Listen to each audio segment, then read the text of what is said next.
আসসালামু আলাইকুম, কেমন আছেন সবাই? শুভ সন্ধ্যা সবাইকে। একটা কথা বলতে চাই সবাইকে, সব বন্ধুদেরকে। আসলে কি আমরা এই যে রাগ কইরা যে মানুষের সঙ্গে কথা বলতে চায় না, নিজের কাছের মানুষ, দূরের বন্ধু বান্ধবী আত্মীয় যেই হোক কিনা, আমরা কি করি? প্রচণ্ড রাগ করে থাকি, কথা বলি না। আসলে এটা তো ঠিক না, তাই না বলেন? আমরা বাঁচবই বা কয়টা দিন? শুধু শুধু এই যে রাগ করে কথা বলি না, না বলে থাকা, কখন কে মারা যাবে কেউ কি বলতে পারে? তো দিন শেষে কেন এত রাগ, অভিমান, এত বড় বড় অভিমান জমায় রেখে কী লাভ? ব্লক করে কী লাভ?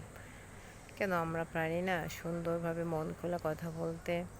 আজকে মারা যান, আপনার বাড়ির মানুষই আপনাকে আর রুমে রাখবে না, গেটের বাইরে সুন্দর একটা জায়গাতে রাখবে, ওখান থেকে আপনাকে মাটি দিবে, কখনোই আপনাকে রুমেও নিয়ে যাবে না, ছাদের নিচেও নিয়ে যাবে না।